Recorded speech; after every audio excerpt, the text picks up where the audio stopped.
Fala galera, fazer aqui o pós-jogo de ontem com um pouco de atraso. Não deu pra fazer, mas foi até bom que eu pude analisar algumas coisas do jogo, né, mais calmamente, e pude ver a coletiva do Renato inteira. Eu acho que foi mal, não foi boa. Eu acho que o Renato com o microfone, uma coletiva, realmente é um perigo.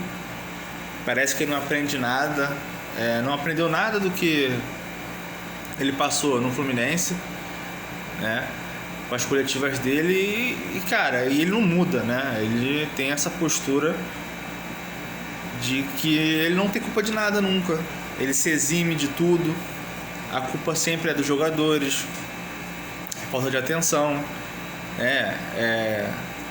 o cara que estou errado, que não sei o que. E claro que muitas vezes os jogadores têm culpa também. Só que quando perde um jogo, assim como ganha todo mundo, perde todo mundo. Qual é a parcela do Renato na derrota de ontem? Nenhuma? Acho difícil. Eu fiz um vídeo no intervalo no Instagram, na página, que eu falei, cara, o Vasco está no lucro de estar saindo com 0-0 nesse intervalo. Porque o time está numa passividade absurda. A impressão que dá é que o Vasco, se jogar com o Botafogo, com o Friburguense, com todo respeito, o Vasco vai jogar com o mesmo esquema, a mesma estratégia de dar a bola para o adversário, ver o que o adversário vai fazer, para tentar jogar no erro do adversário. Só que assim, a gente não estava jogando contra o Palmeiras ontem, e nem contra o Flamengo, tá? É o Botafogo, que com todo respeito é um Botafogo que estava na parte de baixo da tabela, né? Ganhou apertado no Mirassol, tem vários problemas extracampo, né, administrativos, toda hora sai um jogador, né? Então assim, por que o Vasco deu tanta liberdade, tanto conforto pro Botafogo trabalhar a bola? Porque é o que eu falo, você está jogando dentro de casa, é o único clássico que o Vasco consegue jogar em casa contra o Botafogo. Você tem que fazer valer o mando de campo. A pressão do estádio, que é a proximidade do torcedor, né? O momento que o Vasco, né, vive, né, com o Renato, invicto e tal. Você não pode chegar, começar o jogo e ficar dando a bola ao Botafogo, esperando o Botafogo trocar a bola. E aí fica o David correndo de um lado para o outro, marcando os dois zagueiros. E com a maior liberdade. Os dois zagueiros quase no meio campo, já com a bola. Será que é necessário fazer isso todo jogo? É necessário você jogar assim contra todos os adversários? Dá pra você marcar uns 10 minutos de pressão? Que lembrou o Vasco do Carille. O Carille falava, olha, nós não vamos fazer mais marcação-pressão. Eu perguntei, assim, indaguei aqui, né? Por que não? Jogando em casa contra o Sport, né? Foi ano passado a pior equipe. Você lembra daquele jogo? Foi 3-1 pro Vasco contra o Sport? O Vasco fez 2-0 no primeiro tempo, mas o Vasco deixou o Sport jogar o tempo inteiro. Por quê? Porque as linhas estavam sempre baixas. Então o Sport, que veio para São Januário achando que ia tomar sufoco, começou a gostar do jogo. Por quê? Porque o Vasco não incomodava. E quando você não incomoda o adversário jogando em casa, o adversário começa a se soltar. Isso é óbvio. Não dá pra subir a marcação. Por que não dá pra marcar num 4-4-2? Tem que ser sempre um 4-1-4-1. Me diz. Por que não pode mudar o esquema? Jogando fora de casa, dentro de casa. A estratégia tem que ser sempre a mesma. O Vasco fez um péssimo primeiro tempo. Mais um. O único primeiro tempo bom que o Vasco fez foi contra o Grêmio. E acabou, né? O Coritiba, depois que faz o gol, o time para. Então nem colocam na conta. E no segundo tempo ficou lá, com uns 11 do campo de defesa. E tomou o gol de castigo. Gol a cara de Renato Gaúcho. Já falei aqui, já falei na página quando ele estava para ser contratado. Renato Gaúcho não é mais um técnico ofensivo, é um técnico que virou aquele técnico pragmático. Jogar por uma bola, fechar a casinha, como vários e vários outros brasileiros. E foi o que ele fez. Esse gol que o Vasco tomou no final foi o mesmo gol que o Fluminense tomou contra o Lanús ano passado na Sul-Americana, no último lance do jogo, porque ele já entra para empatar. Contra o Vitória, que ele estava ganhando de 1-0 no Maracanã e tomou o empate. Contra o Atlético Mineiro fora de casa, que ele também, o Fluminense estava empatando e ele só joga por uma bola. Então assim, quando você se acovarda demais, uma hora vai dar merda, meu. O Vasco fez 1-0 contra o Coritiba e acabou o jogo pro Vasco. Se vocês repararem, toda vez que o Vasco faz um gol, a câmera filma no Renato Gaúcho, ele faz isso aqui, ó, pedindo pro time acalmar. Essa passividade que ele passa pro time é a passividade que o time entra em campo. O torcedor, vendo a passividade do time ontem, já perde a paciência. Começa a reclamar. Porque estamos jogando em casa, porra. E ainda bem que contra o Grêmio o time cagou para a ordem dele, porque o Vasco estava com 1-0 jogando bem, fez 2-0, entendeu? Poderia ter feito mais. Se ele fosse obedecer o Renato Gaúcho de acalmar o jogo, ia ficar esse rame-rame igual do contra o Coritiba, porra. O acalmar o jogo, você tem que saber ler o contexto da partida. O Vasco conseguiu com um esforço do segundo tempo, né? Voltou um pouco melhor, fazer 1-0. Amigo, você tem que, sabe, o Botafogo sentiu, entendeu? Você continuar na pegada, pra não deixar cair, porque se você faz o gol e recua, volta aquela história do adversário gostar do jogo. É claro que não teve nem tempo ontem muito em relação ao gol do Vasco e ao gol de empate do Botafogo. Foi uma bizarrice total. Mas aí parece que quando o Botafogo empata, o Vasco já não tem força. O Vasco desanima, sabe? O Vasco que buscou viradas em 3 jogos, parece que contra o Botafogo tomou um gol de empate, murchou. Entende? Só que assim, não dá pra todo jogo você perder 45 minutos, porque o técnico quer que o time fique calmo, que o time espere o adversário. Jogando em casa. Então assim, o Vasco só joga bem ou o segundo tempo ou meia hora de jogo. Foi o caso contra o Fluminense. O Vasco contra o Fluminense jogou meia hora.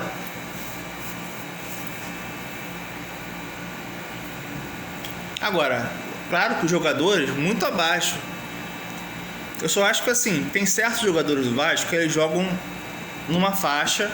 E quando você bota um esquema tático e caga para característica dos jogadores, aí você não ajuda muito. Porque, por exemplo, ele barrou o Nuno e para mim tem que continuar no banco. Ele botou o Rojas. O Rojas errou muito. Só que o Rojas, ele tá cada hora ele tá num lugar do campo. Assim, é um cara que se movimenta muito, né?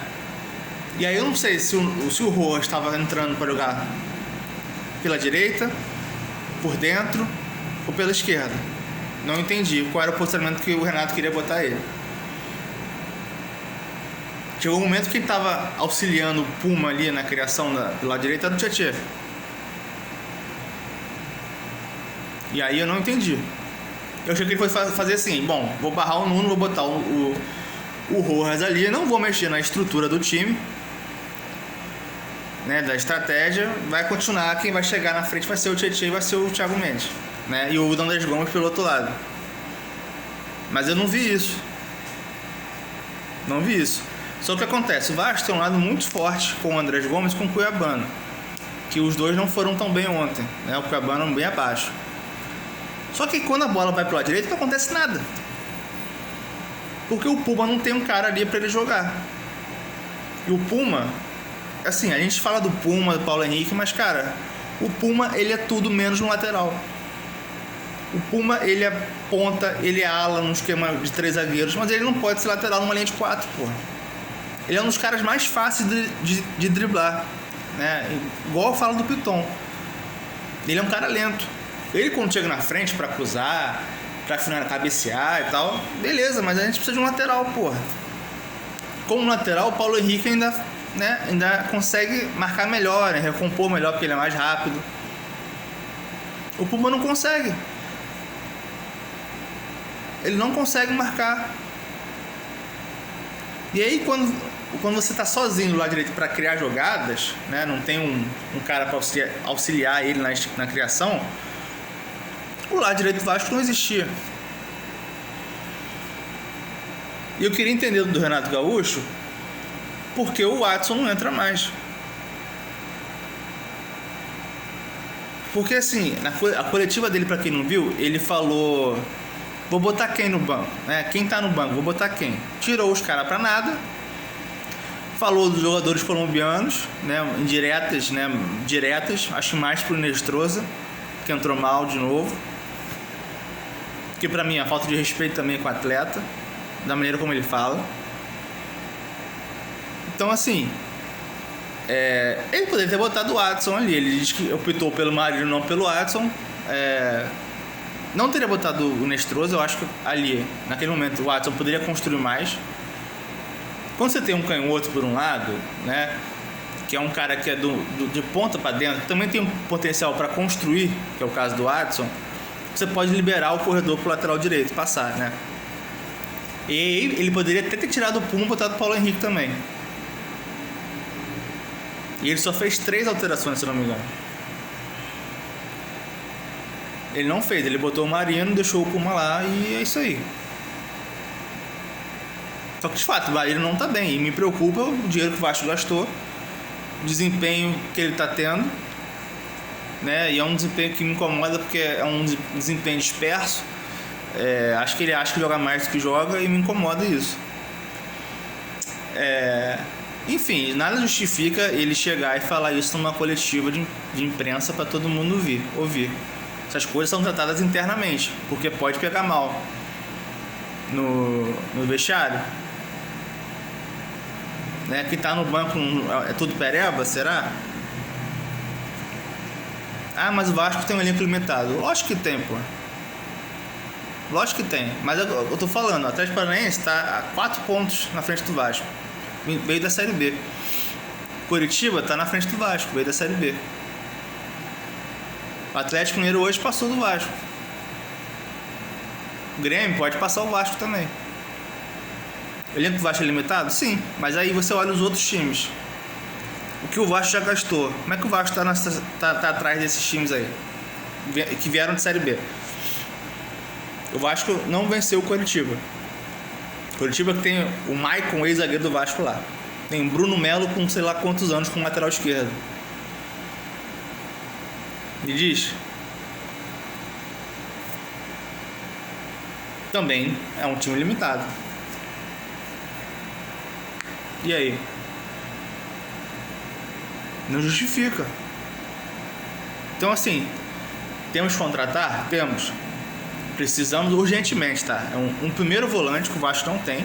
Porque, assim, ele tirou o Hugo Moura, mas nitidamente o Barros estava com medo de jogar ontem. Vocês ouviram o nome do Barros, pra quem viu o jogo na televisão? O Barros estava tão com medo de ser expulso que ele nem falta estava fazendo. Você não viu o Barros jogar ontem. Temos que contratar um 5, contratar um 9, outro 9, né? Porque os que contrataram, né? Um é o Spinelli, que é esforçado, mas tem limitações. E o Brenner, pra mim, não é um cara de área. E vai ter que contratar mais um 10. Que o Rojas é garoto, né? Oscila muito, né? Erra muito. E o Nuno, ele não consegue mais desempenhar nada.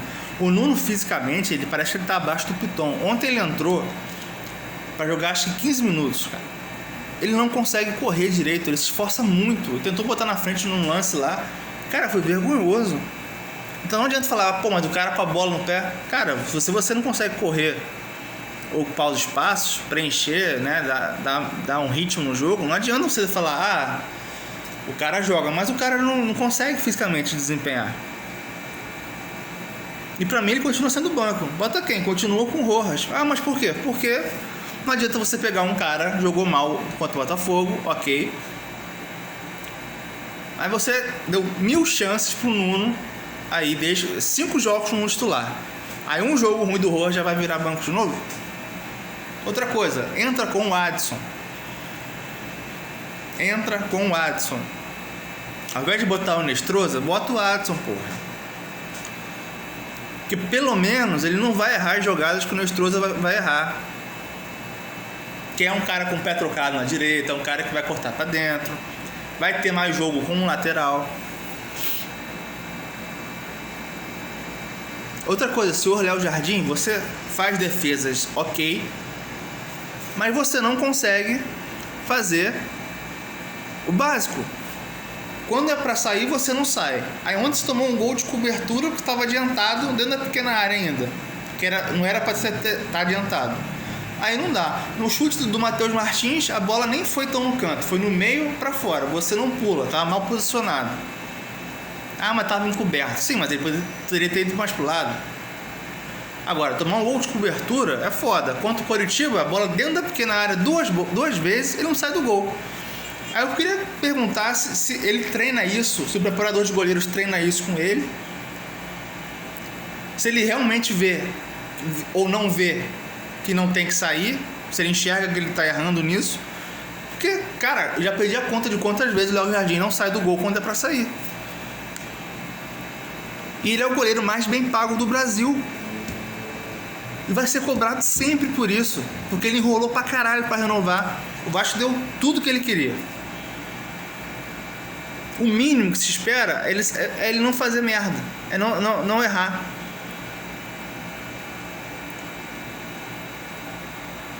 Entendeu? É claro que a falta que origina o gol do Botafogo era pro Vasco. Mas, cara, os caras bateram ali, todo mundo olhando. Matheus Martins cortou pro lado, o Puma não marca ninguém. Não existe como lateral. E sai o gol. O gol de empate já foi uma bizarrice do Cuiabano e do Andrés Gomes. O Cuiabano marcando mal, o Andrés Gomes olhando, o Villalba do lado dele, ele não marcando. Mas o mais bizarro foi assim, o Edenilson caído e o Vasco parou. Porque o cara que recebe a bola para cruzar, o lateral, o Caio Roque, ninguém dá combate nele. Eu fiquei louco vendo o jogo. Todo mundo olha o cara cruzar, ele tem tempo de olhar para a área para cruzar, ninguém chega.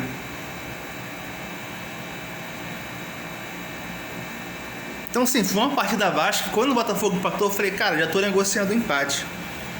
Porque tava estranho. Entendeu? O Nuno ainda me perde um gol de cabeça dentro da pequena área, mas ele não pode ser criticado, né? O Diniz tirava ele não pode tirar ele. E agora com o Renato, a culpa é de quem? Vai entrar o Guardiola e ele vai fazer o quê?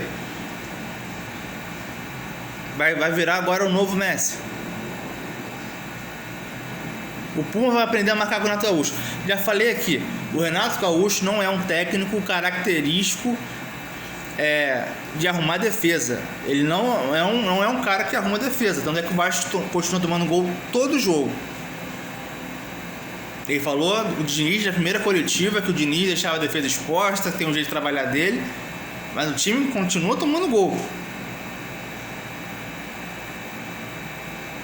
Vale lembrar que eu sempre falo, o Grêmio foi vice-campeão brasileiro em 2003, melhores ataques, mas a defesa do Grêmio foi defesa de Z4, foi mais vazada que o time que foi rebaixado. Então não acho que o Renato Gaúcho vai ser um baita assim, que vai arrumar defesa. Não vai acontecer. Ataque produz, mas não vai acontecer com defesa. Então assim, a minha preocupação é contra o Remo mesmo. Porque aí, como é que vai ser a postura? O Remo é o lanterna. Vai jogar fora de casa? Ok. Mas aí vai ficar com medo de jogar contra o Remo? Porque aí acaba o futebol. Com todo respeito ao Remo. O Vasco tá aí no meio da tabela. O Remo é o último. Vai esperar o Remo gostar do jogo também, dar a bola pro Remo. Como é que vai ser? Porque esse jogo contra o Barraca Central Sul-Americana vai ser tudo reserva o time. E acho que tem que ser mesmo, porque tem jogador que precisa de minutagem. Cuesta quase não entra mais, o Lucas Freitas não entra mais. Entendeu? Porra, bota o Adson pra testar. Entendeu? Dá oportunidade ao João Vitor, né, na posição dele de ponta. JP. Dá pra você montar um time competitivo ali. Entendeu? Agora, e é pra competir, não é pra abrir mão da competição. Se for assim, amigo, nem vai. Nem vai. Não pode largar igual o ano passado. Classificaram em 2024, né? Um esforço fudido, com um time limitado, com Paiva e o caralho, pra ir pra playoff ainda. E ser humilhado pelo Del Valle. Não dá. Então, assim, Renato Gaúcho, precisa contratar, isso aí, ok. Mas você tem que ter um pouco de autocrítica. É difícil falar isso pra você depois de tanto tempo.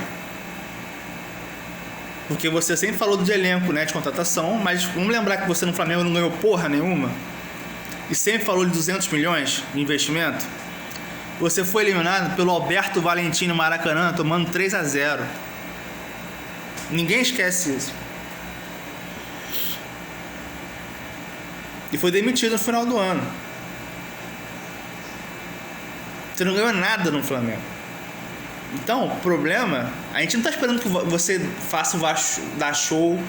Eu acho que o Vascaíno hoje nem tá conseguindo pensar em título. Eu tô vendo 45 pontos por enquanto. Por enquanto, 45 pontos. Na Copa, alguma Copa, quem sabe? Mas assim, dá pra fazer mais.